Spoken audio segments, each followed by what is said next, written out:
முதலாவது செய்தி என்னவென்று சொன்னால், தமிழ்நாடு தௌஹீத் ஜமாத் கடந்த 7-8 மாதங்களாக மார்க்க விஷயத்தில் நிறைய விளையாடி இருக்கிறார்கள். தப்பு தப்பாக பத்வா கொடுத்திருக்கிறார்கள், முரண்பட்டு பேசியிருக்கிறார்கள், ஹதீஸில் இட்டு கட்டியிருக்கிறார்கள், இருட்டடிப்பு செய்திருக்கிறார்கள்.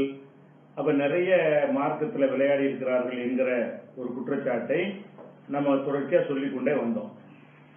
அதுபோக பொருளாதார விஷயமாக அவங்கள்ட்ட நேர்மை இல்லை, நம்ம பல கோடிகளுக்கு ஊழல் நடந்திருக்கு என்று சொன்னால் அதுக்கு கொடுக்குறவங்க பதில்ல ஒவ்வொரு நிர்வாகி ஒரு பதில் சொல்றாரு, ஒவ்வொரு மாவட்டத்துக்கு ஒரு பதில் சொல்றாங்க.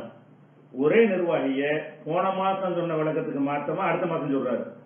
அப்ப இப்படியான பொய்களை தான் கவிழ்த்து விடுறாங்களே தவிர இதுக்கு நேருக்கு நேரம் உட்கார்ந்து பேசுவோம்னு கேட்டா அதுக்கு என்ன செய்யல, அவங்க தயாரா இருக்கல. இதை நம்ம கேட்டுட்டு வந்தோம். அடுத்து இப்ப என் சம்பந்தமாக அவர்கள் நிறைய சதிகள் செய்திருக்கிறாங்க, அவதூறு சொல்லியிருக்கிறாங்க, பொய்களை பரப்பியிருக்கிறாங்க. அந்த மாதிரியாக ரகசிய கூட்டங்கள் கூட்டி எனக்கு எதிரான ஒரு பயங்கரமான வெறுப்பை விதைத்திருக்கிறார்கள். அது குறித்தும் பொது விசாரணை வேண்டும் என்று நம்ம அழைச்சோம். இந்த 3 குலம் அடங்கியிருக்கு. மார்க்க சம்பந்தமான அகீதா மசாயில் ஒண்ணு, பொருளாதார விஷயமா ஒண்ணு, எண் சம்பந்தமானது ஒன்று, 3 விஷயங்கள் தான் இருக்குது. இதுக்கு நம்ம பேச்சுவார்த்தைக்கு நம்ம கூப்பிடுறோம். கூப்பிட்டா என்ன செய்யறாங்கன்னு கேட்டா அதுக்கு வேற வேற பதில சொல்லி மழுப்பி கொண்டு வர முடியாதுன்னு சொல்லி அந்த மாதிரியான பதில் தான் வருதே தவிர நேர்மையான பதில் வராம இருந்துச்சு. அப்படி பதில் வராட்டா கூட சில மாவட்டத்தினுடைய நிர்வாகிகள் மூலமாக அவங்களுடைய மதரசா மாணவர்கள் மூலமாக எல்லாம் சில பதில்கள் சொல்லப்பட்டுச்சு. நம்ம அதை அதிகாரப்பூர்வமா எடுத்துக்கொள்ளல. ஏன்னு கேட்டா மாவட்டத்தில் உள்ளதெல்லாம் அது அபிஷியலா நமக்கு வரட்டும் என்று நம்ம அதுக்கு முக்கியத்துவம் கொடுக்கல. நிர்வாகம் மறுக்கிறாங்க என்பதுதான் நம்ம நிலைப்பாடா இருந்தது. இப்ப நினைச்சிட்டாங்கன்னா அந்த ஊட்டியில ஒரு செயற்குழு கூட்டி இது எல்லாம் எங்களுடைய அழைப்பு தான் சொல்லிட்டாங்க. அதாவது மாவட்டத்தின் சார்பாக கொடுத்த அழைப்பும் எங்க அழைப்பு தான், மாணவர்கள் வழியாக கொடுத்த அழைப்பும் எங்க அழைப்பு தான், பொருளாதார விஷயமாகவும் பேசுவோம் சில அழைப்பு மாவட்டத்தில் கொடுத்திருந்தாங்க. சில மாவட்டங்கள்ல அதுவும் நாங்க கொடுத்த அழைப்பு தான் என்று சொல்லிட்டாங்க.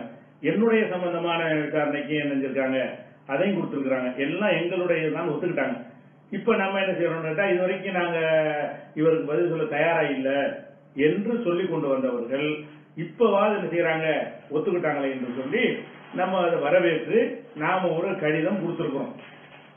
கடிதத்தில் என்ன போட்டிருக்கிறோம் கேட்டா அந்த மாதிரி 34 விஷயங்கள் மார்க்க சம்பந்தமாக நீங்கள் முரண்பட்டிருக்கிறீங்க, இது அனைத்து குறித்தும் விசாரிக்க வேண்டும், விவாதம் நடத்த வேண்டும். மார்க்கண்ட விவாதம் தானே, மார்க்க விஷயத்துக்கு விவாதம் நடத்தணும் என்று ஒரு அழைப்பு கொடுத்து நீங்க ஒத்துக்கிட்ட காரணத்தினா இதுவரைக்கும் விவாதத்துக்கு மாட்டேன்னீங்க.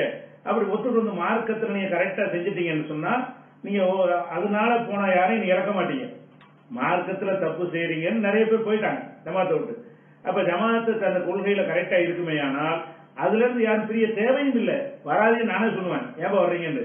ஒரு ஜமாத்து சரியா போயிட்டு இருக்கும்போது எதுக்கு நீங்க வர்றீங்க என்கிற அளவுல உள்ளது. அப்ப மார்க்க விஷயத்தை நீங்க தவறு செய்றீங்க என்ற குற்றச்சாட்டை நான் சொல்றேன். நீங்க இல்லைன்னு சொல்றதுக்கு உங்களுக்கு நிரூபிக்க இயலல, பயந்து ஓடுறீங்க, மழுப்புறீங்க, மாசக்கணக்காக தீர்ப்பளிக்காம இருக்கிறீங்க.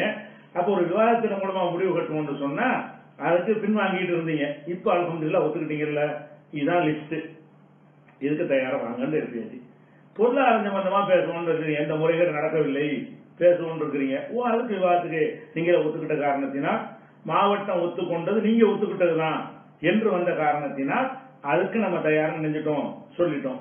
அடுத்து என்னுடைய சம்பந்தமான விஷயத்திற்கு அவங்க மாவட்டத்தில் நாங்க மதரசா மாணவர்கள் சொன்ன விஷயங்களும் அவங்க மாவட்ட பதிவுல போட்ட விஷயங்கள்லாம் எங்க பதிவு தான், நாங்க தான் அதை போட்டோம்னு சொல்லிட்ட காரணத்தினால அந்த தடை நீங்கி விட்டது.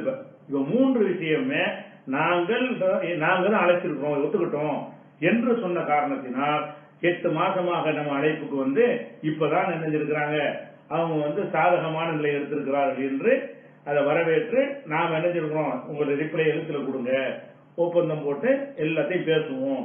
எது சரி ஒரு மக்கள் குழப்பம் இருக்காது, எது சரின்னு ஒரு விஷயத்துல முடிஞ்சு போயிடும் என்று கொடுத்திருக்கிறோம். அதற்கான கெடு இருக்கிற காரணத்தினால் அந்த ஊட்டியில பேசின அந்த மசாயல்களுக்கெல்லாம் இதுல பதில் சொல்ல தேவையில்லை. ஒரு விவாத அழைப்பு கொடுத்துட்ட பிறகு அது தவறு அங்க வச்சிட போறோமே.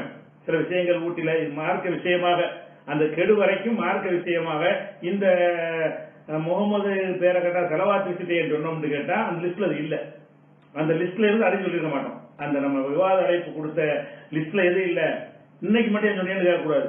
முகமது என்ற பெயருக்கு செலவாத்து சொல்றதுக்கு தப்பா சொல்லிட்டாங்க அப்படின்னு நான் சொன்னேன்னு சொன்னா லிஸ்ட்ல இல்ல. லிஸ்ட்ல என்னத்த சொல்லி இருக்கிறோமோ அது சம்பந்தமாக அந்த கெடு வரைக்கும் நம்ம என்ன செய்ய மாட்டோம், மறுவழக்கம் எதுவும் சொல்ல மாட்டோம். புதுசா ஏதாவது லிஸ்ட்ல இல்லாத சொன்னாங்கன்னா சொல்லிக்கிறோம். அதனால வெயிட் பண்றோம். சில ஊட்டியில் நிறைய மார்க் ரீதியா நிறைய தப்பு தப்பா சொல்லி இருக்கிறாங்க. அதுகளுக்கெல்லாம் அந்த கெடு முடிஞ்ச பிறகு தேவைப்படாது நினைக்கிறோம். ஒத்துக்கிட்டதுனால அனைவரும் விவாதத்துக்கு வருவாங்க நம்ம நம்புறோம். வந்தார்களே ஆனால் எல்லாமே நினைக்கிறேன் நேருக்கு நேர பேசும்போது தான் அதனுடைய உண்மைகள் வழங்க ஆரம்பிக்கும். 15ஆம் தேதி வரைக்கும் நம்ம டைம் கொடுத்துருக்கிறோம்.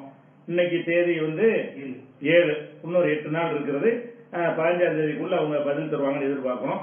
அப்ப 7, 8, 15 அடுத்த ஞாயிறு வரைக்கும் கூட நம்ம பதில் வராட்டாலும் நம்ம சொல்ல மாட்டோம். அதுக்கு அடுத்த இதுகள்ல தான் சொல்லுவோம்.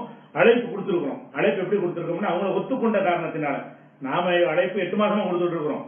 அவர்கள் இப்ப ஒத்துக்கொண்ட காரணத்தினால் நீங்களே எல்லாம் சரி நாங்க வர்றோம் ரெடிட்டீங்க, அக்ரிமெண்ட்டை போட்டு பேச வேண்டிய விஷயங்கள் தான் இருக்குது அப்படிங்கறத கொடுத்துருக்கோம். தகவலுக்கு ஒன்று சொல்லிக்கிறோம்.